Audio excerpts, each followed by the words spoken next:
I want to be back in the woods.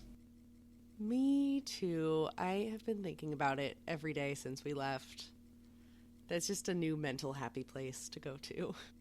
Listeners, Sam and I went on a little long weekend out to the woods. In a cabin that looks like it was decorated by like a late 90s, early 2000s witchy mom. And the Airbnb host was also kind of that type of person, and it was amazing. It was very cozy. Mm-hmm. And we got to like eat really good food and go on really fun little hikes and have lots of talks about love. And then, of course, got to do lots of also more big love things the next weekend because we got to go to two of our very good friends' wedding. Mm-hmm. Where we both gave speeches and we both did fine. I guess having a podcast is a form of public speaking because it is talking that we release to the public. And I actually, in general, am very comfortable with public speaking. But it's been a long time. There was some events in the 2020 kind of area that made being in public really not a thing. So I don't think I've done any public speaking since college, which was longer ago than I like to admit. I have to do stuff like in like work meetings occasionally, but even that is like, look at this graph. Look at this graph. No, exactly. That's basically my mental image the whole time. I am Nickelback in the lab meeting. But frankly, being able to give a speech about one of your oldest friends of 22 years is much more fun than talking about deliverables. I would say so, just a bit. I should hope so. It certainly is. We also just got the pictures back, and they were very flattering to all of us. We all just, I mean, obviously our friends were beautiful and amazing, and there were many good shots of their dog, but there were also just nice pictures of us, which was really great. That's what we get for being in the wedding party. Yeah, that's our prize. Besides, you know, just eternal friendship with the two coolest people ever. When I would tell people about this wedding, I would be like, yeah, it's, you know, my two of my best friends. They're amazing. They're just the chillest people in the whole world, and it's going to be perfect. And then afterwards, Genuinely, I was like, though, they're the chillest people in the whole world, and it was perfect. It was so good. They're so aggressively chill. Yeah, they're delightful. And one of them made the art for this podcast. Indeed, yes, she did. You could find more of her work. Won't do the end sign-off right now, but if you want to listen to the end sign-off, you can find out where to find more of her work. And maybe we'll have a stinger. I've been putting extra deranged little bits of banter after the end credits for those ultra-dedicated listeners who listen to the whole thing. We are truly extra deranged. Oh, you know what's also deranged? This is not pivoting into the podcast content at all, but we are subjecting our book club to my idea for a month, which was, I said, wouldn't it be funny if we did Omegaverse? Oh, you're doing a finger. No, I was just gonna, like, we haven't explained this. Just every month we have a different theme in book club, right? And so this year I've been really putting in effort to make all of the themes alliterative. We had Fantasy February, Space Opera September, Artistic August. That one was your idea. Just to give credit where it's due. But then we were talking about it, and you brought up Omegaverse October, which I know this will be coming out in a month that is after October. So we will already know how it went. But I was like, oh, haha, we won't really do this, but imagine if we did Omegaverse October. And then you, because you're perfect, enabled me and said, actually, yes, we should do this. And I believe you described the reaction from book club when we announced this as stunned silence. But I had to text one of our weirdest, horniest friends and say, hey, the people need a shepherd. They need someone to guide them. They're scared. They're not ready to welcome Omegaverse into their hearts. I need someone who's not afraid to be weird and horny. And they said, I'm honored to be considered. You are the weird and horny friend. Mm-hmm. This is what comes of running a book club for as long as we have, is we have just gotten ridiculously comfortable with these people. But then, and you know, sometimes in the same way that we will admit when we don't get each other's jokes, book club is also comfortable enough with us to say, hey, I'm happy for you, but I'm not doing this. Which a couple of people have already said to me, and I'm like, that's so fair.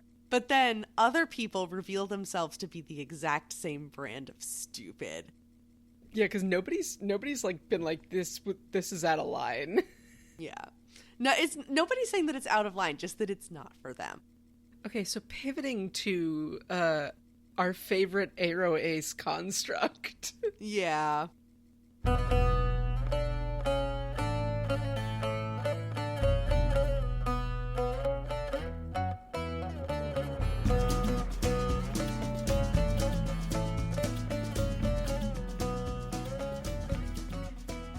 Hello, everyone, and welcome back to another episode of The Fandom Apprentice. My name is Ryn. I'm one of your hosts. I'm a lifelong nerd and reader of sci-fi. I have delighted in finding various sci-fi properties throughout my life to foist upon my friends so that I have somebody to yell about them with. Hello, I'm Sam. I'm the other one. I am receiving the foisting of this series, which we are almost done with, The Murderbot Diaries by Martha Wells. This is our first part on the second full-length novel, System Collapse. Is there another novella after this, or is this everything that's out right now? This is everything that is currently out. I believe the one that's scheduled for next year is the next installment. That makes sense. That one is going to be called Platform Decay. It's giving space western vibes. Martha Wells has described it as family road trip from hell, which I'm very excited for, but we are not there yet. We are starting a new book today. We are. System Collapse picks up like right where Network Effect left off. So if you either haven't listened to our Network Effect episodes or you haven't read Network Effect, maybe go back and do one of those things. Honestly, they're probably about the same length in terms of audio. That's what I was about to say, that I don't know if you're saving any time listening to our version, but hey, you know, you do you. But System Collapse is shorter. Mm-hmm. I've read this one the least, obviously, because it came out the most recently. Mm-hmm. I bought a copy when I was visiting a friend of mine who lived in Toronto at the time, up at a Canadian bookstore, and like saw it. It had come out like a couple of weeks before, I want to say. Mm-hmm. I saw it, gravitated towards it, and was like, yes, absolutely, need to get this. And there was a sticky note, like the, you know, bookseller recommends type sticky notes on there, and it just said, like screaming, new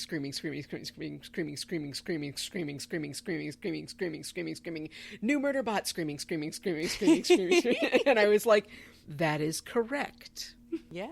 That is the correct response. To which the proprietor of the bookstore was very pleased to tell me that Martha Wells was coming in to do a talk in a couple weeks. And I was like, tragically, I am in Toronto for 3 days. Yeah. That was like when we were on our trip mentioned in the introduction, and we came out of a hike, and this poor, sweet senior citizen who was a volunteer for the conservation area wanted so bad to tell us all about how to navigate the trails and events that they had coming up and stuff. And we were like, I'm so sorry. Not only did we just finish our hike, we are emerging from the trail, so the navigation advice is not really useful. We don't live here. We're on vacation. We're going home right after this. Like, this is literally our stop before we hit the road. He wanted so bad. Like, I'm so sorry. I'm really glad you're passionate about nature, but we are not the target audience for this spiel. But yeah, this is the one I read the least, and I kind of like this one the least. Mm-hmm. Tell me more. I feel like I'm the least invested in what Murderbot and crew are doing in this one. Mm-hmm. I care about what's going on in Murderbot's head. Yeah. but I feel like what's actually happening is kind of not relevant. I feel like it's a very clear, obviously continuation of Network Effect. And maybe we see a little bit of the weakness of this series starting as novellas and then transitioning into novels, in that you kind of could put both books together and make just one super long narrative. So it's like, where do we split it up? How do we pace this? How do we make one cohesive story that still keeps sort of the snappy beat? I feel like this one is slower paced than the other ones because we're just lingering in like kind of the same conflict. I like it. I have also reread this one the least out of all of them, but it does have a slightly different feel than the first couple, I feel like. I do think we are still, once again, at least for this first 5 chapter section, we are still firmly in sci-fi horror. Mm-hmm. But this time, so, we mentioned in our Network Effect episodes that usually we're obviously in sci-fi horror, but Murderbot is the only one that knows it. Mm-hmm. And because Murderbot knows it's in a horror movie, it can, turn the tropes on its head and become the monster. Mm-hmm. During Network Effect was the first time that Murderbot, even knowing it was in a horror movie, still fell victim to it. Yeah. And now we're seeing the fallout from that. That's also making me think that as an enormous horror fan, which I've mentioned on the podcast before, I read a shit ton of horror. I should do some research into like principles of horror or like common themes and ideas in the same way that we've done for sci-fi and fantasy, because I feel like that would be very helpful in our analysis. Maybe at the end of next time, I'll just put a pin in that for the future. But is there anything else before we get into the specific plot summary that you want to touch on, or should we just get right into it? No, I think we can get into it. Cool. So, like we said, we are picking up right where we left off on the recently rediscovered terraformed planet, then flashing back immediately 47-ish hours to Murderbot on the planet's surface, unwillingly, dealing with a rogue agricultural bot that has trapped some of its humans. Sec Unit is extremely off its game due to Redacted, which is why the humans promised that it wouldn't have to go back down there, but it's back down there anyway, and it's grouchy about it. There's a big fight, during which we meet the Barish Estranza backup squad that has been sent since last time as reinforcements, and Murderbot hobbles away with some shred of dignity, maybe. Yeah. Yeah. I feel like the thing that we get immediately, and this makes a lot of sense following Network Effect, is that Murderbot is very, very scared of alien contamination. This will continue to be a theme, but more than anything else, I feel like that's the subject of its ruminations and panicking. Yes, pretty constantly. And I think specifically it ties back into its main central fear over the entire series, which has been losing control, becoming an object again. And so it has worked so hard to not give in to its more violent impulses, learn about humans, make sure it can't be controlled by combat override modules, or, its governor module is fully gone and disabled. Alien contamination it can't really protect against. Yeah. It doesn't understand how to protect against it because alien contamination is kind of inherently unknowable. And Rati gives a really interesting explanation of sort of why this all happens later. We can get into that in a couple of chapters. Yeah, and I feel like starting with the Agbot fight, in addition to just being cool and exciting, since it's a big, scary, weird robot, is a very nice parallel, because in Network Effect, Sec Unit mentions that agricultural bots look the scariest out of all bots, but are actually by far the least dangerous. But now we've taken this very peaceful farming robot, and because of alien contamination, it has become this reckless killing machine, kind of the opposite of what Murderbot has worked so hard to become, of heartless killing machine to question mark. Well, and Murderbot points out that, like, you know how I said that agbots weren't actually dangerous? I was wrong. Yeah. And we will put a pin in the whole redacted situation. It will continue to come up. There will be an explanation in this episode of the podcast. There's also a couple of really fun, just little character moments in this chapter that I enjoyed tremendously. We find out that Art has secret money. There's some talking about just things that people are doing on the ship and corporate billing and fighting about money stuff. And we learned that Turi does all of the accounting for Art with this explanation. According to Martin, Art is, of course, capable of doing its own accounting, but it always ends up with extra numbers that no one can trace. So now Turi does it and has to keep a hard copy ledger because otherwise Art would alter their data. No one knew if Art was making up numbers for the hell of it, or if these numbers represented actual credit balances that Art was hiding somewhere. So what I am getting from this is Art doesn't have debt. It doesn't owe people. It is generating money somehow that no one knows where it comes from. Art clearly doesn't respect corporates. And so, like, that's sort of the main use for money. So is it making up the money? Is it, like... But also, it fully would just fuck with people. And in this super advanced sci-fi society, it is such a force of chaos that they have to keep a paper ledger because it's unhackable. That's very good. And honestly, the only reason that probably succeeds is Art decided that it wasn't worth the effort to continue fucking with them. Because it's been stated that Art has drones. This is very true. And Art's drones have fine manipulation skills. Like, clearly enough to do major surgery. They would definitely have enough fine motor manipulation skills to change numbers in a paper ledger if they so desired. We also see some similarities between Iris and Art. Iris is interfacing with the corporates and doing some good sassy back and forth. She's very skilled at, as Arata would say, corporate power peeing. And there's another line of background from Martin. Martin told me that Iris and Art have been interacting since Iris was a new human baby and Art was a new whatever the hell it is, and sometimes that is not surprising at all. Iris and her hyper-intelligent machine intelligence sibling.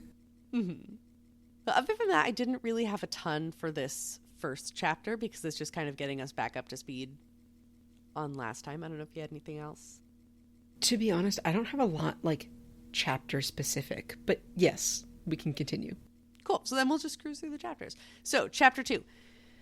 The big question starting out chapter 2 is, are these new Barish Restranza guys actually the scheduled reinforcements that the last BE guys claimed they were, or were they sent there in response to a distress beacon from the last book? Who's to say? Regardless, they now have a supply ship and an armed explorer, which is more than our guys have, which is not great. The current plan with a capital P is neatly outlined for us in 2 parts and 1 subpart. Part 1 is get the colonists decontaminated. This is very important. Part 2 is the legal case to keep Barish Restranza from claiming ownership of the planet and, more importantly, everyone on it. And then subpart 1 of part 2 is asking the colonists what they want to do. And that is very difficult because the politics among the colonists are very divided and delicate. And it would be nice if they could stop fighting long enough to get off the damn planet, but that is kind of a big ask. Karime, who is one of the members of Art's crew, has a meeting with representatives from 2 of the human factions. And they drop the bomb that there's a 3rd colony site, which fucks up that entire whole plan that we just outlined. They are apparently, this 3rd site is up at one of the planet's poles and hidden in this fog of signal static. So we can't really contact them and we don't know what their status is vis-a-vis alien contamination. 3rd site, or I guess second I guess there's adamantine. Second site, 3rd group, because there's 2 groups at this site. There are 2 like distinct factions, and then there is a third group of people who is up at the other side. So I guess technically a second site. Well, and now, of course, there's now like multiple sub-factions to each of the first two groups. Mm-hmm.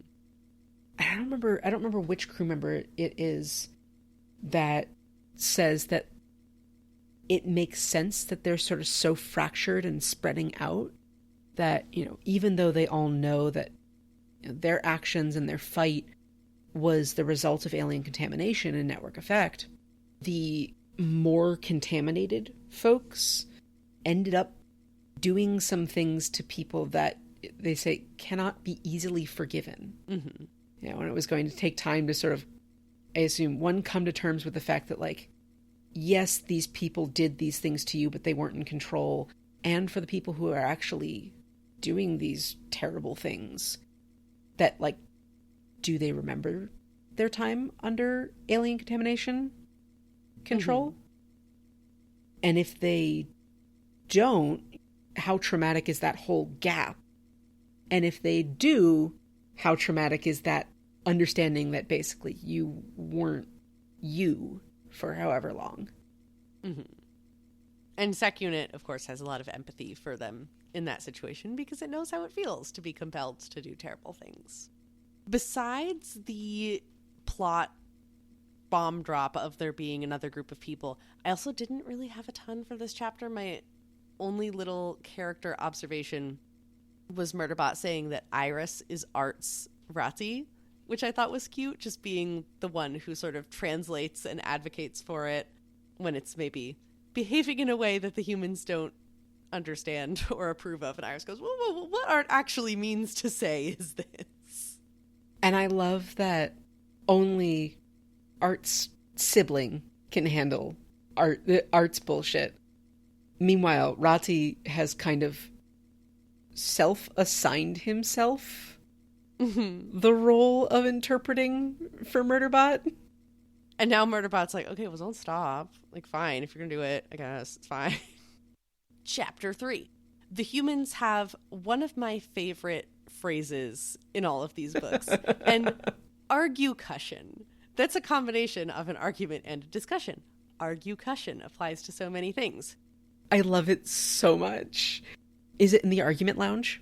You know, it is not in the argument lounge, but the argument lounge would be a great place to have an argue-cussion. Absolutely. They are going to have to visit this other colony site, which is totally unmapped due to the scanner blackout zone. They have no idea what the conditions are like up there, no idea what they're going to find. Mensa, who is kind of conferencing in remotely, assures Sec Unit that it doesn't have to go, but Murderbot insists. Art downloads itself into a drone so it can come along, and Murderbot uses the travel time for a little panic spiral. They get there, they find the entrance to an underground structure, and Murderbot does not want to go in due to Redacted. Yeah, this is when we sort of start getting a sense that Redacted is most certainly related to Murderbot's time in captivity and attack by the alien contamination central system. Mm-hmm. There were a couple of pieces in Chapter 3 that I had minor thoughts on. The first was the line, "Preservation Party Sparkler." Yeah, I noticed that too. That was cute. That's a little emoji that Rati sends in the chat at one point. Yeah, I love that there is a specific preservation party sparkler. Does this imply that, like, there are different types of party sparklers in the Corporation Rim? Is the preservation one shaped differently? Or is that the only one that Murderbot knows about? Or is it, like, a specific one for, like, celebrations that occur on preservation? Was it, you know, some sort of revamped, like, piece of ship equipment that they had on the colony ship? Mm-hmm. Like, what does a preservation party sparkler entail? I love that. I would have never thought to ask those questions, but that's delightful. And I thought about this specifically because my work group chat, one of our supervisors will pretty frequently react to things with, like, the little, like, confetti party emoji. Popper, yeah. Yeah. And so I was like, is that it? Is it, like, the, like, you know, sparkler, like the fire sparklers that you play with on the 4th of July? Mm-hmm.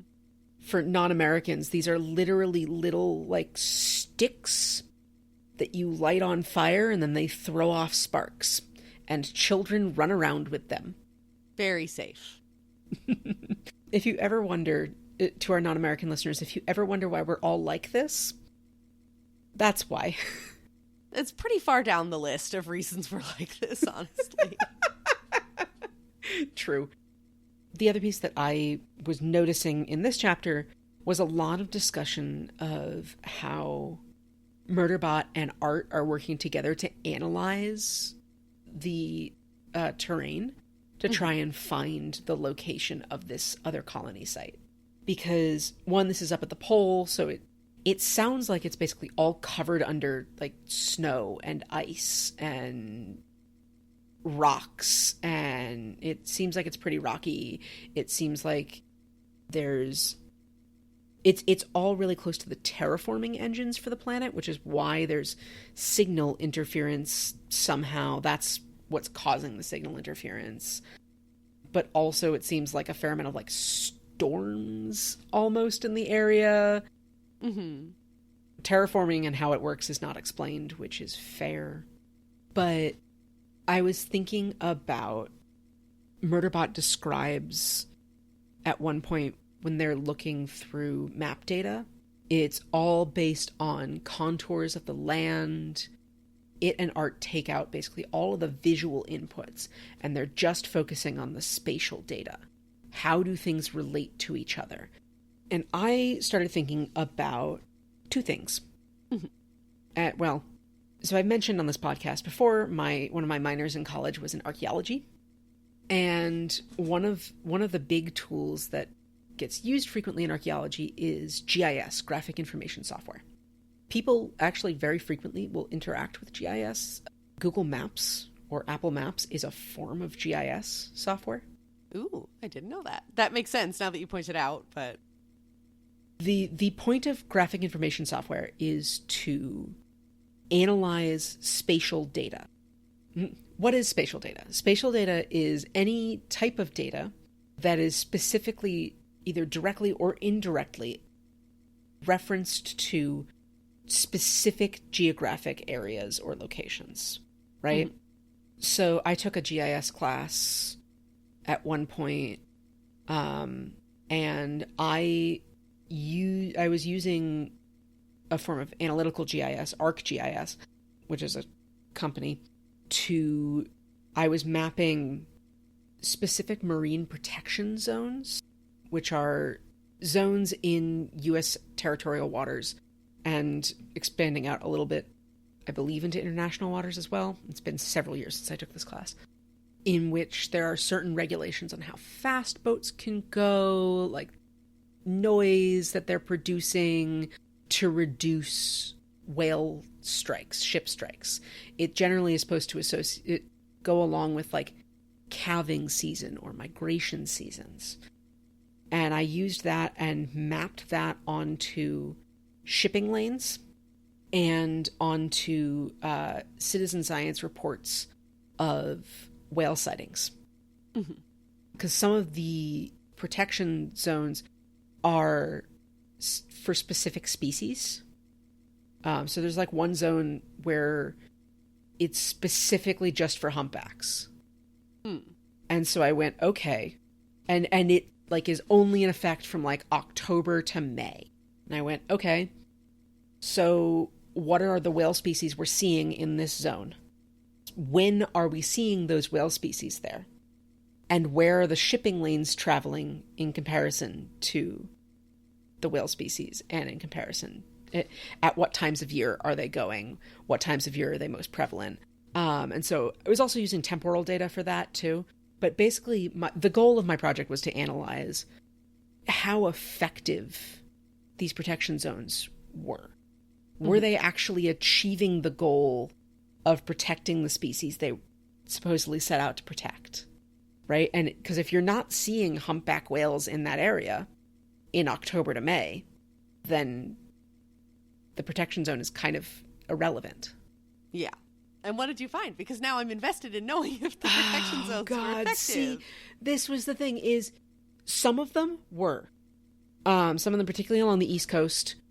When you got further south, when you got further north, or you got further out, and there was one along like the Chesapeake Bay area that weren't particularly effective. They were either wrong for like the type of year or the wrong species, or there was one that if I'd had more time, I would have tried to map ocean temperature currents. Ooh. And maybe go back into historical data of whale migration routes and see if there had been changes, because all of the whale sightings were like along the side of this protection zone. They were not actually in the zone. Mm-hmm. So I have to wonder whether or not, and they were like right types of year, right species. So my question there for further research was, okay, has this shifted? Was this established with data saying, yes, the whales are in this area, and have they shifted with changing ocean currents or temperatures or what have you? Or have they shifted in response to human activity? What's the possible change? What's the associations here? Mm-hmm. The other piece that this made me think of was a walk that I took in England with an archaeologist talking about reading the land. Mm-hmm. We walked up on this ridge. We were outside of Bath. And he starts pointing out, oh, that was a hill fort. There's an old Iron Age road. You can tell because of, how straight this is. Where these couple of standing stones are. The way that this hill looks now. Even though there's no evidence left of the Iron Age fort, it has this dip and then it goes up again. It's the way that this was built. You can see, the changes that humans have made to the land hundreds and thousands of years later. That's wild. I have not done this for archaeology, but this is something that you can do with GIS. Mm-hmm. You can use it with LiDAR, which stands for light detection and ranging, or laser imaging detection and ranging. And you can map, what it does is map distance from the surface. Mm-hmm. So if you are looking at, I remember one of my professors was telling me about its usage in jungle settings, right? Because you fly a plane with LiDAR equipment over, and if you're taking any sort of visual imagery, you're not going to be able to see through the tree cover. Mm-hmm. But with LiDAR, you can identify, well, here's the ground. Oh, but there's this interesting straight section here that's different and clearly carved differently. That might be a road. Oh, there's these, clearly raised structures here. Oh, that's clearly a site that we should now go and investigate. There's been extensive LiDAR mapping, I believe, in Honduras and Guatemala and in southern Mexico of Maya sites. That's really cool. And I know there was some LiDAR mapping done in Cambodia and Laos, I believe, as well. I know it's been done all sorts of places, but those are sort of two instances that I'm aware of. The last piece that this brought up in my mind was the opening of the movie Prometheus, which I have not seen. It is a prequel in the Alien series, and there's at one point when they're flying over a site looking for potential evidence of habitation, and it looks like a barren desert, and then they spot something, and one of the people goes, there, nature does not build in straight lines. That's a road. Go down there. Mm-hmm. So those were all of the thoughts swirling around. That's what Art and Murderbot are doing, looking at all of these data. Also, the word data is plural. It's weird. So it's these data, this datum, singular. I don't like it. Yeah, I know. Don't worry, very few people in my lab use it correctly. I usually don't either. So, but when I'm thinking about it, I try to. But that's what Art and Murderbot are doing with these data. They're looking for specific patterns in association with the rest of the natural patterns that you're seeing in this space. Does anything stand out as markedly different? Okay, ta-da. That's what I got for that. I love it. I don't have too much to add other than just thinking about functions and what they're doing, that we have just this little bit of art in the art drone, and we learn that different partitions of art have slightly different personalities and behavior depending on what their function is. So, for example, Art Drone is not currently protecting a ship full of its important humans, so it's less likely to blow things up and ask questions later. So we get a slightly more, if not chill, then not in protective mother research transport mode. We don't have aggressive mama bear art in this situation. It's more just like, hey sec unit, why you zoning out? Stop it, cut that shit out right now. Iris, wear your seatbelt. But it is fun, and I feel like maybe this is just me being hyper attuned to details in audio because of being a podcaster, but I do feel like Kevin R. Free does a slightly different voice for Art Drone than for Art Prime, and I enjoy it tremendously. I think that's true. It's just the slightest bit different, but I can tell. We also get a lot of the humans arguing about Sec Unit taking unnecessary risks because it wants to hop out of the shuttle or hopper, whatever the fuck it's in, at a ridiculous height for vaguely good reasons. It sends some video footage of the one time in All Systems Red where Razi almost got eaten by the worm thing that was shooting up from the ground. But most of the humans are not buying that bullshit and saying, no, you cannot risk your life unnecessarily. Let us fly slightly closer to the ground before you inspect it. I also forget if Razi and Tariq fuck in this book, but I think they might.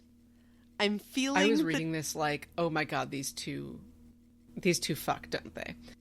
They talk a lot, and this is how you know the type of people that we are, that we recognize this. Because really all they're doing is just having long conversations about pre-corporation rim civilizations.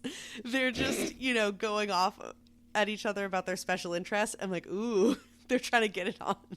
Which is maybe not readable to everyone in the world as flirting, but to me, obviously, like, oh, they're talking about archaeology, they're gonna bone. Like, duh. So, putting a pin in that, because I don't know what for sure. What does that say about what I just said? It's conversation. Listeners, our email is thefandomapprentice@gmail.com. Oh no, you're blushing. I flirted with GIS information. Please send email. You didn't respond. I sent you my GIS information and you didn't respond.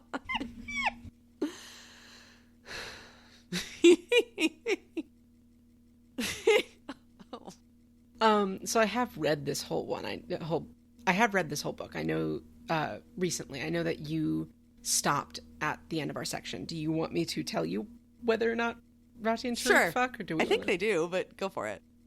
They do in fact fuck in this book, and then they have and fight about it. An awkward breakup and fight about it because Tariq is in a relationship with Mateo, and I guess I don't remember the exact details, but didn't talk to Rati or Mateo about it. And we know that polyamory is the norm in this world, but like clearly Tariq has some assumptions that and Rati was expecting some sort of discussion ahead of time. It's almost like being non-monogamous doesn't immediately make you good at relationships and communicating. No, it certainly fucking doesn't. Chapter 4? Chapter 4. So, Chapter 4. We are into this underground site that we found through our cool mapping technology. Murderbot is petrified that it might be connected to some pre-corporation rim structure. Unfortunately, doesn't take long to figure out that it is right. It is a pre-corporation rim structure. Oops. And now we catch up to where we were before the flashback in Chapter 1. If you recall, we had like one paragraph and then flashback. Now we are back to the current point on the timeline. I don't know that we needed that flashback. It contributes to a lot of, I feel like there's a lot of jumping around in time and space in this book. Mm-hmm. I feel like it contributes to sort of overall confusion as to where everyone is at any given moment. Yeah, it's, you could take or leave the flashback. It doesn't make that much of a difference to your comprehension of the plot. But here we are. We have Iris, Tariq, Murderbot, and Art Drone exploring, and Rati back in the ship. And the biggest thing revealed in this chapter is Iris tells us that Tariq used to be in a corporate combat squad. And Murderbot has a lot of feelings about that. I don't know if you had anywhere specific you wanted to start there. I don't know whether we want to do this now or later. Do we want to talk about corporate death squads? We can talk about corporate death squads. Okay. So we're all familiar with the term Banana Republic. Yes? Mm-hmm. Although we may not all be familiar with its origins. So a Banana Republic specifically, according to Wikipedia, a politically and economically unstable country with an economy dependent on export of natural resource. And specifically, it relates primarily to nations that are being more or less taken advantage of by large corporations who are exploiting them for their natural resources. Mm-hmm. You can very strongly relate a Banana Republic nation to state capture, which is the action of corrupt political interests or corrupt private interests influencing state interests, or cronyism, in which businesses and capitalist interests are exercising influence over state power and over state decision making. Mm-hmm. This has been very, very common with US-based corporations in Central and South America from the late 1900s and further, definitely still today to many extents. But we can discuss in bringing up corporate death squads. But one of the corporations that was behind founding of this term, the Banana Republic, was United Fruit. The United Fruit Company was founded in the late 1800s and exercised huge amounts of influence over Honduran politics. It was the single largest landowner in Guatemala in the 1930s, and eventually either was bought or grew into Chiquita Brands International, which, if you are not familiar with the Doe versus Chiquita Brands International case, I highly recommend reading that Wikipedia page at the very least. Mm-hmm. But it has come to light through that case and through several other civil cases, both in the U.S. and outside of the U.S., that Chiquita Brands International, in addition to potentially the Dole Food Company, Fresh Del Monte Produce, the Hyundai Motor Corporation, and several other large international conglomerates, funded far-right paramilitary death squads, which they used as security on their plantations and used to execute union organizers or people that owned land that the corporation wanted to buy. Mm-hmm. Chiquita also, it's been shown that they also funded far-left groups in an effort to basically maintain instability in Colombia. Jesus Christ. By funding both far-right and far-left groups, because an unstable government is much easier to manipulate. Mm-hmm. Capitalism is bad. Very.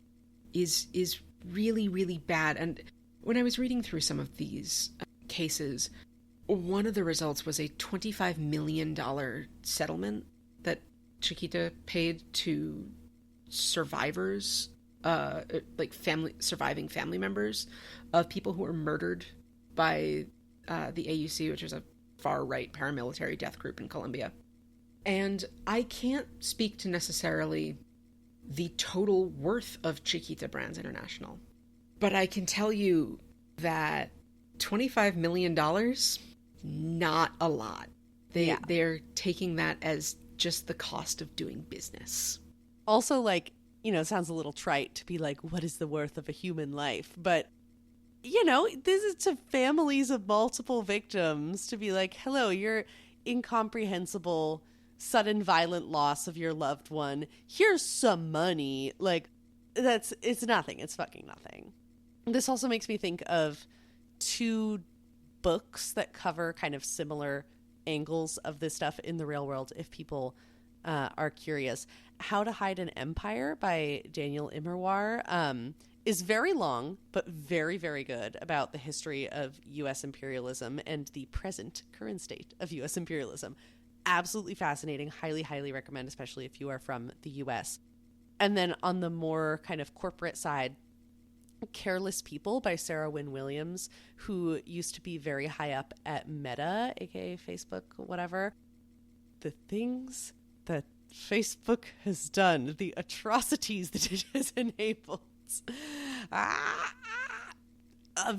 Neither of these are bright and cheery reads, but they are very illuminating about how, you know, Martha Wells didn't have to make up too much. The real world provides a lot of fodder. The Operation Rim is a terrifying place, but companies here on Earth, in the here and now and in our history, have been either attempting to or actually getting away with almost everything that she mentions.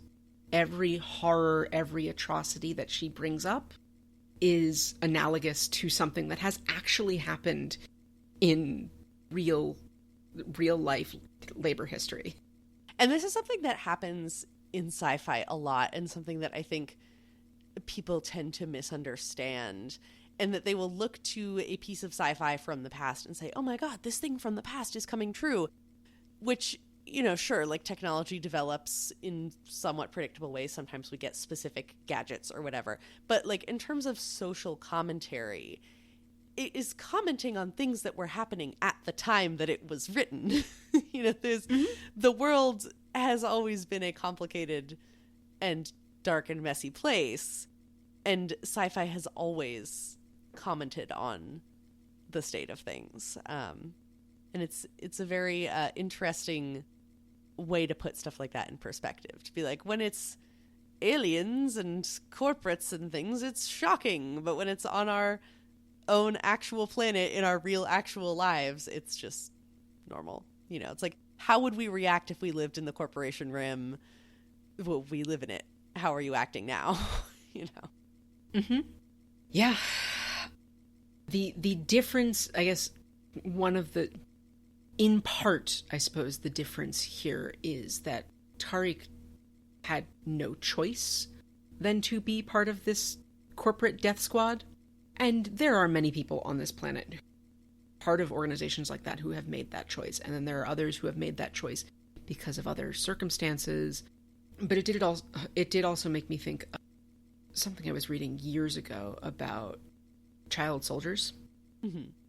And about how abusers, more or less, would utilize, you know, fear and just repeated atrocities against them and in their sight to basically desensitize them to violence and slowly mold them into mm-hmm. it makes me think of I had this pulled up. I brought up the musician Phil Oakes before. Mm-hmm. One of the lines in his song I Ain't Martian Anymore is United Fruit screams at the Cuban shore. United Fruit, of course, had interests in Cuba prior to the Cuban Revolution. But one of the lines earlier in the song is, it's always the old to lead us to the wars. It's always the young to fall. Fortunate Son by Creedence Clearwater Revival brings up, it ain't me, I ain't no millionaire's son. I ain't no fortunate one. Basically, it's always the poor, it's always the disenfranchised who are actually forced to actually do the fighting to benefit the rich, the prosperous, who mm-hmm. don't have to experience the horrors. They just move their pieces on the chessboard. Yeah. Yeah. Capitalism bad. And tying it back to the chapter, Sec Unit is, of course, Thank pissed that it didn't know this in advance about Tariq, so it's kind of an important piece of information. And Art obviously did know this, and they have a little back and forth where Art says, you know, I had serious reservations. I think it was maybe Martin also had serious reservations about Tariq, but other people convinced them to take him on, and he is working out on the team so far. And Sec Unit is kind of freaking out, thinking, okay, Tariq has been here for the equivalent of like an Earth year, and if he's still so far, if he's still on kind of a probationary status, then what the fuck does that make me?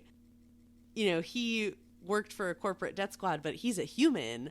I was literally created for one job, and I've been here for a couple of days. You know, what's going to happen here? And then Art has to reassure Sec Unit that they are not in equivalent positions, and sort of assure it that its relationship with Art is secure, its membership on the team is not the same as Tariq's, and so it doesn't need to panic. But of course, it is panicking very much. And there is one just kind of funny little thing in this chapter where it's spinning out about alien contamination, and this is where we get that more detailed description from Rathi that you were talking about earlier, which basically reads to me, and I think we may have made this comparison before, that it's similar to like nuclear radiation, and that it's not intentionally malicious, you know, alien contamination is not this malicious, aggressive force that's out to get you.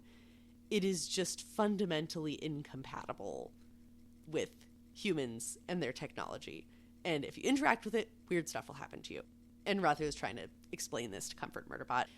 And it's thinking about it, trying to give itself a pep talk and saying, okay, not all pre-CR sites are alien contaminated, obviously. Some of them are fine, some of them are normal. And as it's going through all of this information that it knows, it cites a source. It cites an academic paper talking about pre-CR structures. Page 57, paragraph 6, Introduction to the History of Human Expansion, Volume 1, editors Barthélemy de la Vega, I don't know how to pronounce the other person's name, Shanmugam et al., Cloud Sun Harbor University Press, close parentheses, which... Love that it has a single citation this whole time. Yeah, it has never done that. As far as I'm aware, never does that again. It'll occasionally reference, if there's a specific episode of a show that it's trying to emulate, it'll say, oh, it's from this episode. Mm-hmm. But this was a citation, which to me just tells a little story about finding this in Art's archives and Art just looming over its shoulder going, did you format that correctly, Sec Unit? That better be an APA format, Sec Unit.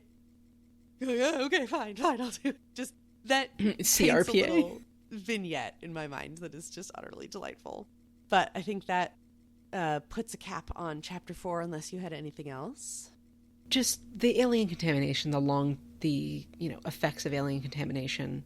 There's a clear reference to the like long-term nuclear waste warnings, mm-hmm. right? The ways that we have tried to leave information for future cultures, in case all information is lost, in case we die out and, aliens show up, in case we're obliterated in a nuclear war and 5,000 years from now somebody happens upon this nuclear waste remains.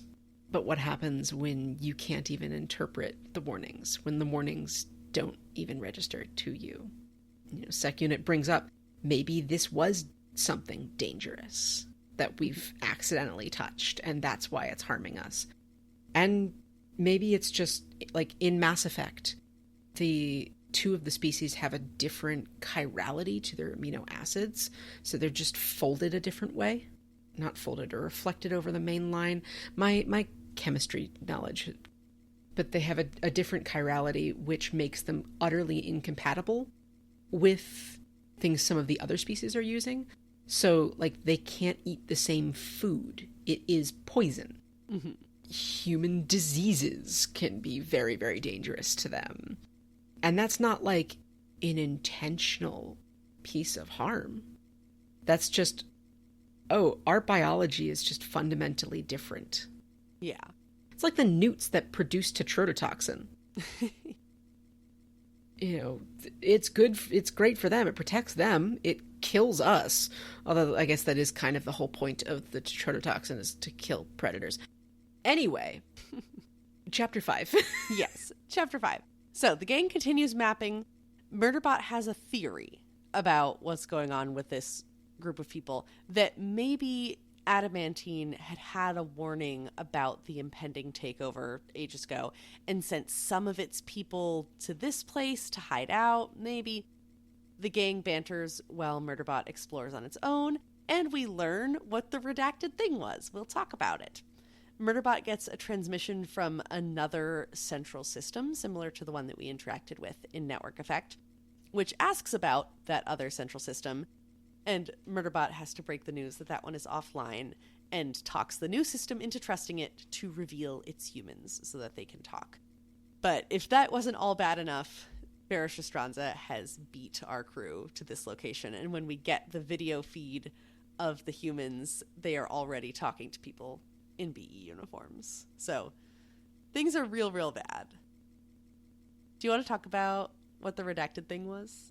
I have talked a lot this episode. Do you want to talk about redacted? Sure, I would love to talk about redacted. So basically what happened is SecUnit had a PTSD-induced false memory catastrophic shutdown incident. It was thinking about when it was down in the central control room with the weird alien human hybrid body thing connected to the central system, and imagined that the body had leapt up and attacked it, basically, and like bitten off its leg. And there's a one-off line earlier in the book where Rati makes some comment about humans being dead or undead, and everyone shuts him up very quickly. He's like, don't make comments about dead bodies jumping up and coming back to life. And this is very upsetting that it just causes this random, complete failure shutdown. Nobody knows what causes it at first. Was this some alien contamination that caused it? Was it some other reason? Art digs around in Murderbot's memory and is able to figure out what happened. Even comparing its memory that it has created of this being coming up and attacking it to the actual facts and its actual recording, knowing that that is not how things happened, that doesn't take away from the emotional impact of the thing that its brain has created to make sense of this threat and make sense of what it experienced. And to make matters worse, all of this happened in front of 11 humans and Art. So it doesn't even have the dignity of privacy in this incredibly vulnerable moment, and also everyone knowing that it's emotionally compromised. And so throughout all of these chapters, it is going into situations very hesitantly. It's super off its game. It doesn't feel confident in doing its job. There are responsibilities that it hands off to other people because it can't handle it. That's why 3 goes down with Karime to the meeting with the colonists instead of SecUnit going. In the very, very beginning, at the Agbot fight, things go so badly because Murderbot agreed to a plan that humans made. Humans made the plan of how to improvise a weapon with some tool that Art had, and then it only realizes once it's down there that it's never going to work and it has to pivot. But it is making choices that it otherwise never would have made. And everyone is not, I'm trying to think of the right word. Everyone is treating it extremely delicately, and it hates that, but it also can't deny that it's seriously affected by the things that happen to it, and is just very severely compromised and is not able to perform its function, which also just adds to its anxiety. Well, and it only allows us to know about Redacted because it happens again. Mm-hmm. It shuts down. It has another little flashback and shuts down again, but it shuts down again for like 3 seconds or something like that, as opposed to however long it shut down for the first time, which just leads it to second guess itself more. Mm-hmm. We don't know why this is happening, other than, it does say that there are no studies of trauma on constructs, the effects of trauma on constructs. We don't know how that would affect it. But once again, we've mentioned before, Martha Wells writes a very convincing mental health crisis. Mm-hmm. Murderbot is, one of the things I noticed about this, it's swearing a lot more throughout this book, and it's being a lot more argumentative with everyone, including itself. Yeah. It is much more aggressive about its interactions with people. Mm-hmm. In its own head, it's more cautious, but when it's actually talking, it's much more aggressive. It's much more likely to brush things off. It's more sarcastic. It's more of an asshole. Yeah. And to get slightly real on the podcast, I had a mental health episode earlier this year, and one of the symptoms of that was I was just angry all the time. That is something that happens when you are severely depressed, or, when you're severely anxious. That's just one of the ways it can manifest, is just angry at everything and not really knowing why. Mm-hmm. And so seeing that from Murderbot, along with the way that I feel like this book is written a little less organized, I feel like we're jumping around quite a bit. We'll linger in a scene and then all of a sudden we're somewhere else. So much of this takes place in the feed and in over comms in different locations, but people are still talking as if they're next to each other. So sometimes it's hard to sort of pinpoint where are people and what's happening when. Yeah. And that in combination with Murderbot's attitude, I guess, I feel like that word has like negative connotations, but with the way Murderbot is acting and the insight we get into Murderbot's brain by having it as the narrator, it's a very convincing 3-day-long anxiety attack. Yeah, basically.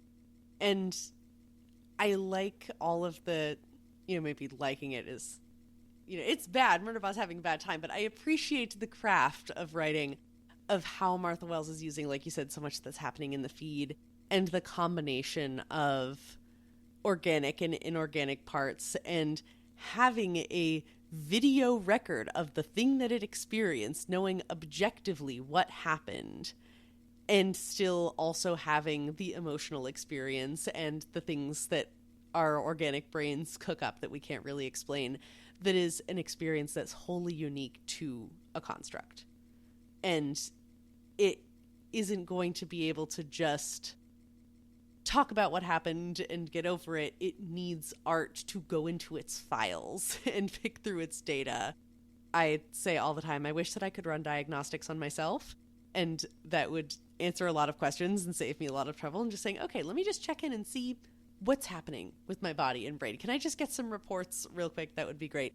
But having access to all of that doesn't solve all of SecUnit's problems. It just adds more layers and makes it feel more isolated, because there's so few beings that can understand what it's going through.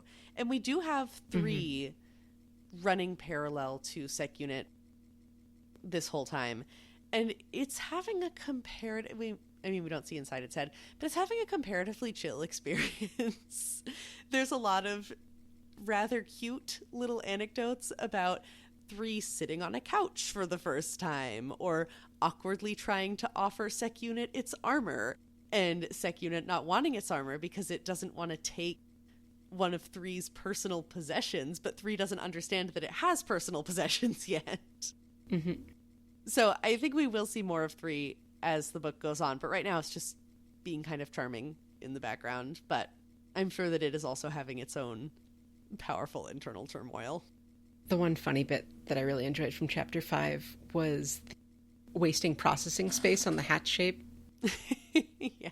Rati points out they find the hatch that leads into the pre-corporation rim site, and it's round and has columns on either side.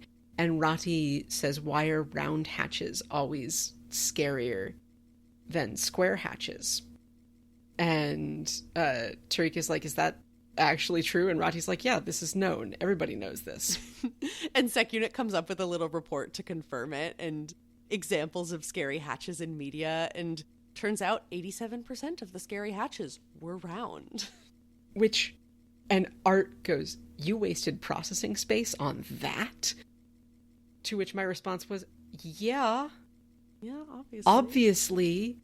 I have absolutely done statistical analyses out of spite or for fun or just for, like, I was trying to find an example and I couldn't find anything. The only spreadsheet that I found, which unfortunately doesn't have any statistics on it, that I did just for random bullshit was the cheese dilfs.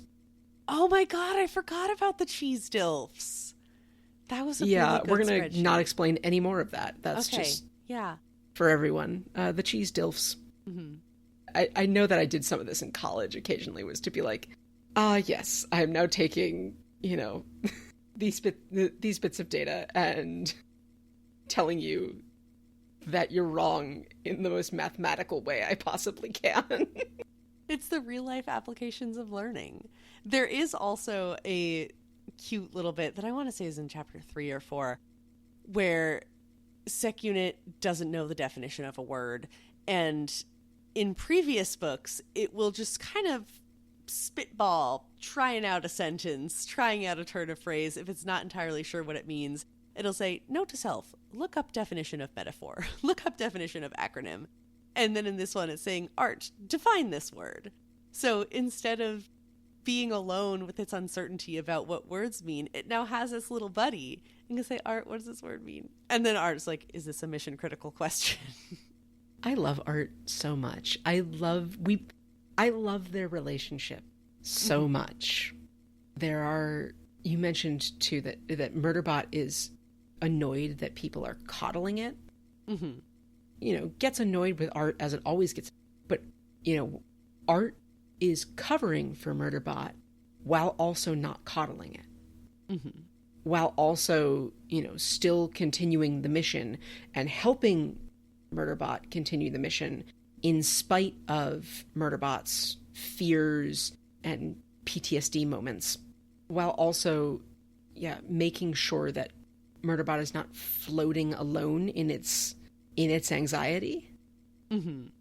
Right? And when Murderbot waits a little too long for whatever's happening, Art will give it a nudge, or Art will explain something to Iris and Tariq, or explain something to Rati, or or poke Rati to explain something for Murderbot.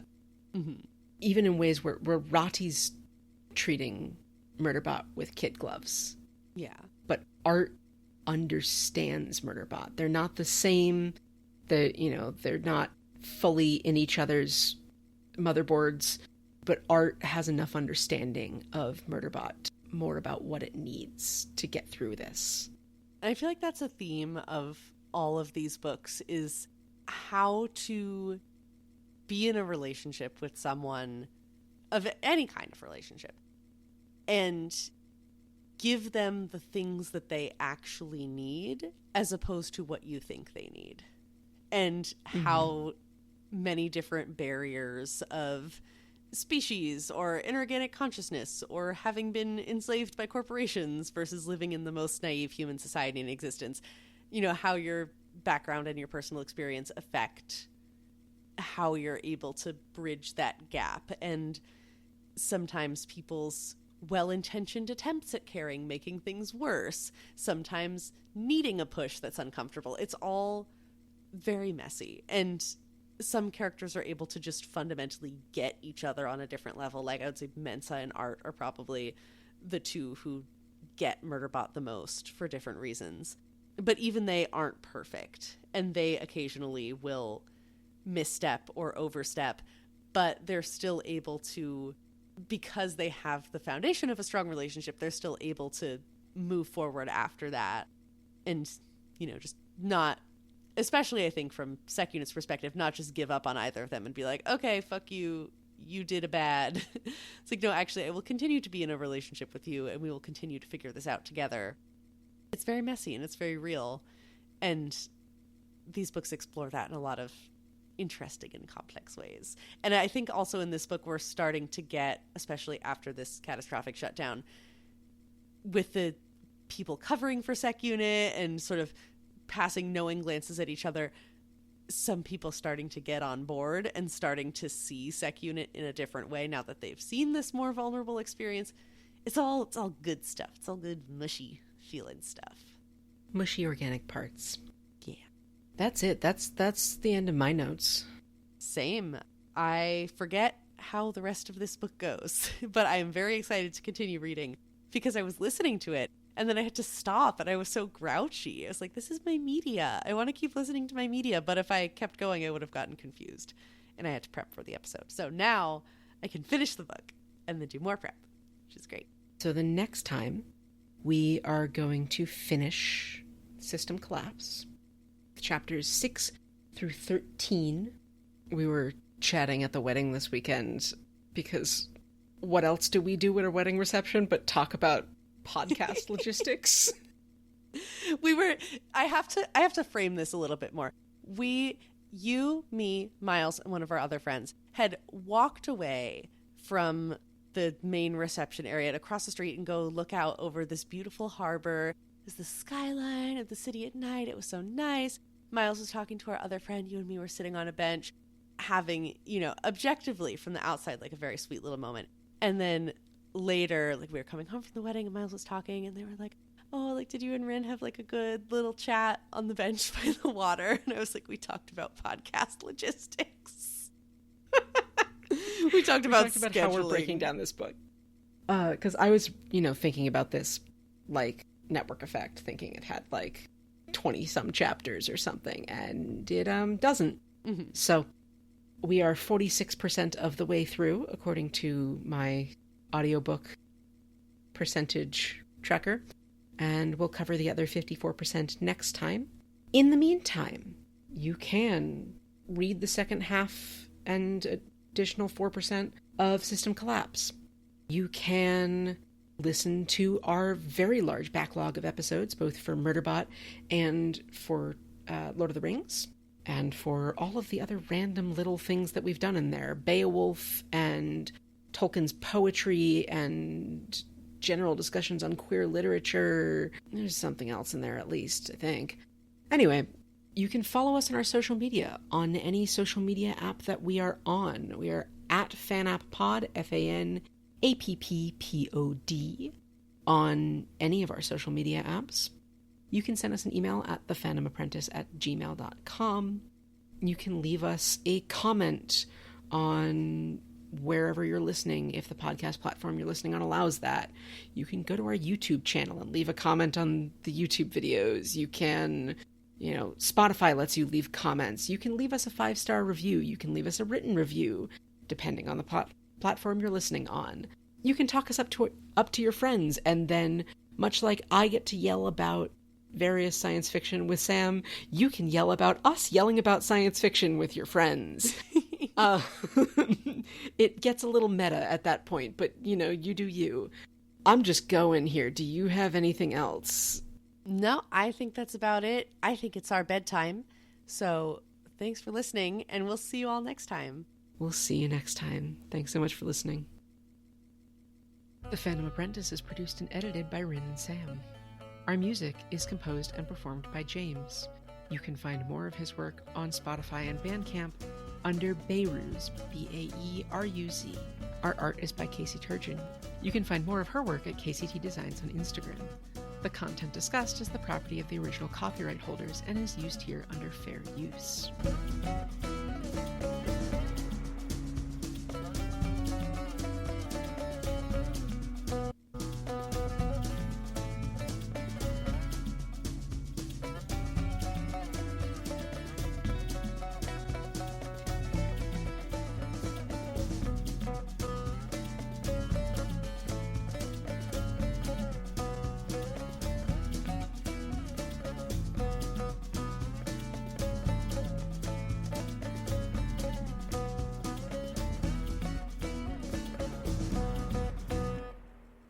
You know who wishes he would be allowed in the uncharted wilderness is poor fucking Rati. He is just stuck in the hopper in every scene while everyone else goes out and have an adventure. Like, I'll be here watching the hopper. You almost get eaten one time, and then... Suddenly, everyone's all paranoid.